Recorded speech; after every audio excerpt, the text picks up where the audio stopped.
Lancar kan? Lancar kan? Siap. Assalamualaikum warahmatullahi wabarakatuh. Kami dari Waalaikumsalam. kelompok Semikolon ingin mempresentasikan progres untuk tugas UTS kami yang berjudul Aplikasi Sistem Pendukung Keputusan Deteksi Penyakit Kanker Payudara menggunakan algoritma Naive Bayes. Next. Next. Nah, untuk tools yang kami gunakan adalah Trello. Trello adalah aplikasi pembuatan daftar untuk manajemennya. Trello sendiri dibuat oleh Fogcreek Software. Next. Nah, ini ada keunggulan Trello dan tampilan awalnya. Di Trello bisa membuat to-do list dengan tampilan card dan board, atur jadwal pengingat, melihat notifikasi, dan color blind mode. Next. Ya, keunggulan lainnya ada menambah partisipan, berarti kita punya 3 partisipan, lalu menambahkan jadwal yang akan dikerjakan oleh kelompok kami, melihat jadwal yang sedang dikerjakan, dan menambahkan list yang baru. Next. Ya, selanjutnya akan dibawakan oleh Cesario. Oke, di sini terdapat Agile Board. Ini adalah screenshot Agile Board-nya dalam aplikasi Trello dalam mode desktop ya. Sudah terlihat. Mungkin kita lanjutkan. Nah, pertama yang kita bahas adalah Requirement Management Plan. Ya, berdasarkan aplikasi kita ini, kita membahas tentang kanker payudara, karena kanker merupakan salah satu penyakit mematikan. Ya, sudah terpapar di slide. Ya, selanjutnya. Nah, tujuan dibuatnya aplikasi ini adalah mendeteksi kanker payudara berdasarkan gejala-gejala tertentu.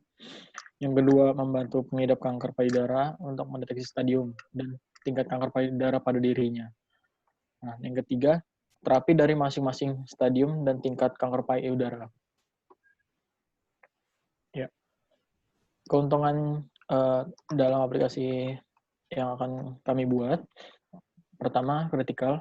Aplikasi sudah dapat dijalankan dengan fungsi utama dan dipublikasikan di store-store di berbagai platform. Seperti contohnya di dalam Android ada Play Store, di dalam iOS ada App Store. Ya, yang kedua, important, aplikasi memberikan informasi dan deteksi kanker payudara yang tepat atau sedikit sekali kekeliruannya. Yang ketiga, useful, memberikan berbagai fitur tambahan seperti customer service call, fungsi health, dan konsultasi ke beberapa dokter secara real time.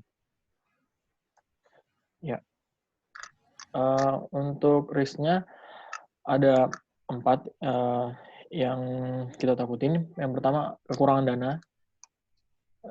Yang kedua, penelitian kurang sempurna. Yang ketiga, sentimen masyarakat. Dan yang terakhir, aplikasi mengalami banyak error, bugs, dan kejanggalan ketika sudah dipasarkan. Tetapi dari semua takutan yang yang saya tadi sebutkan, akan dikembangkan apabila nantinya aplikasi sudah dipasarkan. Ya, target rilisnya pertama, dapat mendeteksi kanker payudara berdasarkan gejala-gejala yang ada. Kedua, memberikan informasi gejala dan hasil deteksi yang akurat. Yang ketiga, hanya sedikit sekali error, bugs, dan cacat. Ya, reasonnya. Alasan aplikasi ini dibuat merupakan hasil final yang berupa barang jadi yang dapat langsung diimplementasikan dan dimanfaatkan langsung oleh pengguna. Yang kedua, membantu menghindar kanker payudara untuk mengetahui tingkatan kanker payudara pada dirinya. Karena selama ini pengidap kanker hanya tahu bahwa dirinya terkena kanker, dan dia sebenarnya tidak tahu kanker payudara itu tingkatannya ada di stadium 1 kah, 2, atau dan seterusnya.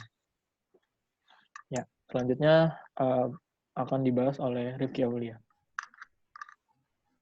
Oke, kita ke topik yang selanjutnya, yaitu adalah stakeholder request. Oke, next.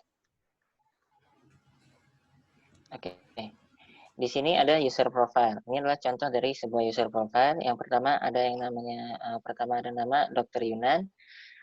Company atau industri yang dia tempati adalah Rumah Sakit Bapak Ibu.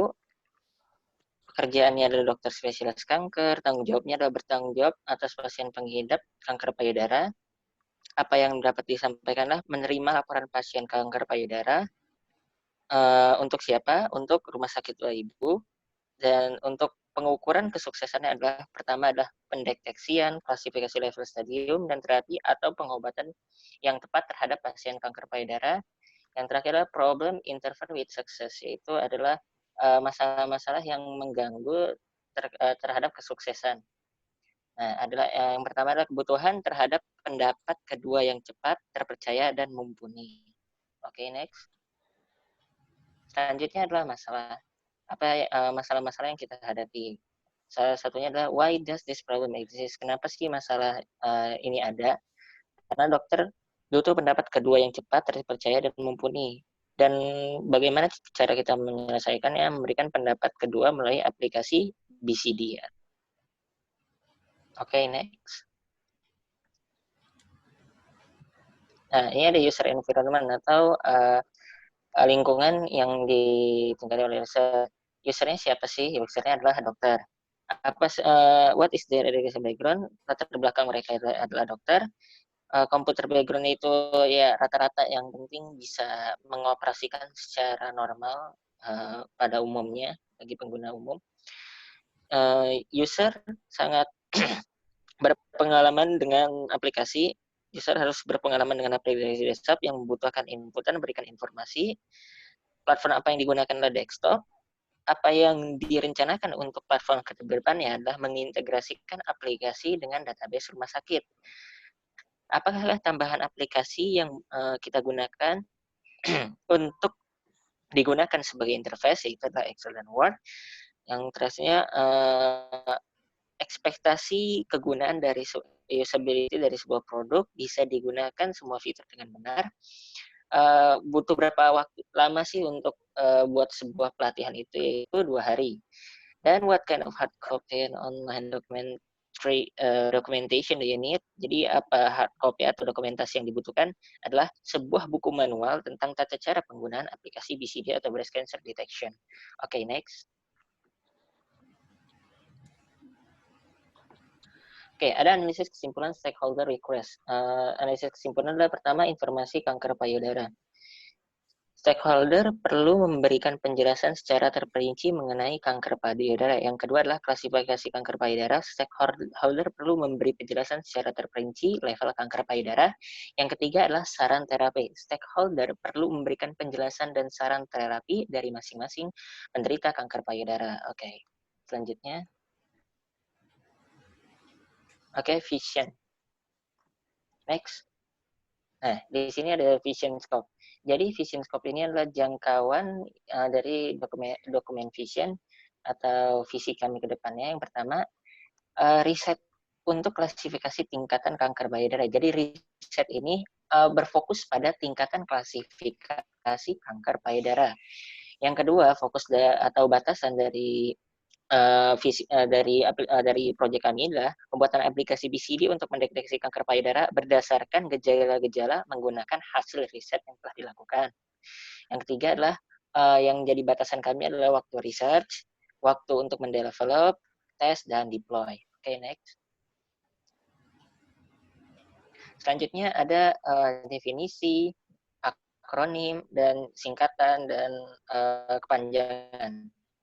Jadi decision support system adalah penjelasannya adalah sistem pendukung keputusan yang dalam bahasa Inggris disebut decision support system atau DSS, adalah bagian dari sistem informasi berbasis komputer termasuk sistem berbasis pengetahuan, manajemen pengetahuan yang dipakai untuk mendukung pengambilan keputusan dalam suatu organisasi atau perusahaan.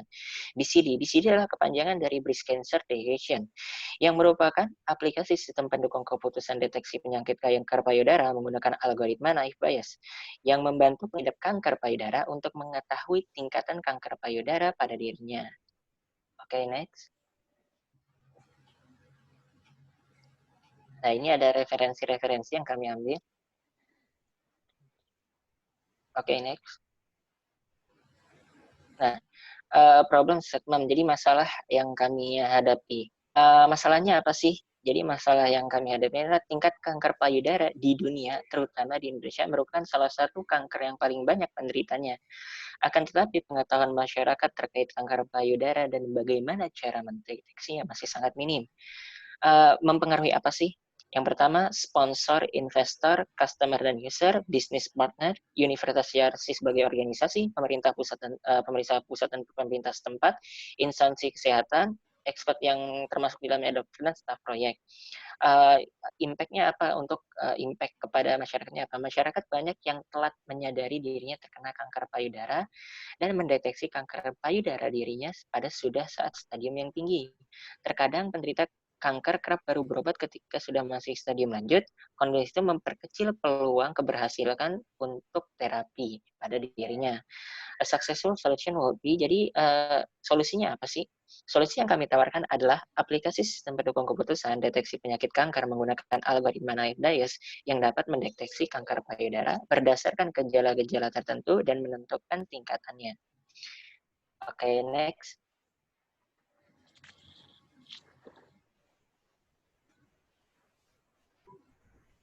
Oke, next.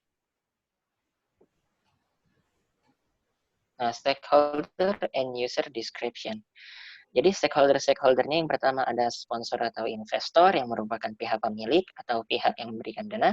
Yang kedua ada customer dan user, yaitu pengguna merupakan pihak yang memanfaatkan hasil dari pelaksanaan proyek kami, yaitu para suspek kanker payudara dan pengidap kanker payudara.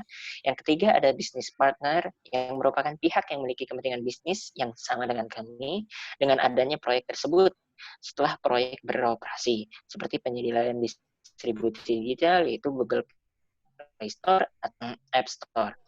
Selanjutnya ada organisasi yang berhubungan, yaitu Universitas Yarsi, merupakan pihak yang berupa kelompok organisasi yang terkait dengan proyek di mana kami melakukan penelitian ini. Oke, selanjutnya. User description. Pemerintah pusat dan setempat merupakan pemerintah yang terkait dengan pelaksanaan proyek seperti Departemen Pemerintahan, yaitu Kemendak dan lain-lain, sedangkan pemerintahan setempat yaitu cukup dengan pemerintahan Provinsi DKI. Yang selanjutnya ada instansi kesehatan, merupakan pihak yang berkaitan dengan proses riset, membuat aplikasi dan penerapan di lapangan. Expert merupakan pihak yang dianggap ahli yang berperan terhadap pelaksanaan proyek, yang dalam hal ini yaitu dokter. Yang terakhir adalah staf proyek, merupakan individu yang menjadi karyawan atas organisasi proyek seperti staf riset, staf software engineer, staf data analis, staf konsultan, dan lain-lain sebagainya. Ya, selanjutnya akan disampaikan oleh saya. Selanjutnya adalah software requirement specification untuk rancang bangun aplikasi BCT, breast cancer therapy. Next. Overall description, product perspective.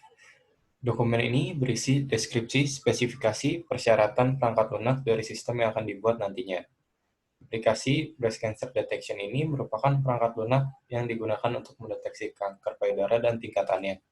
Dengan adanya aplikasi ini, diharapkan akan membantu mendeteksi kanker payudara pada pengguna.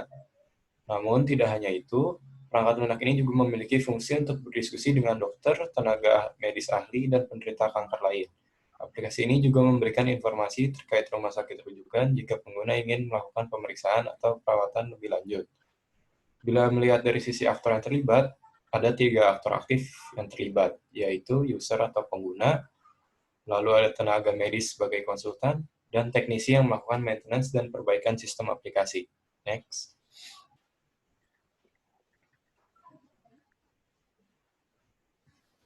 Ya, ini ada use case model survei.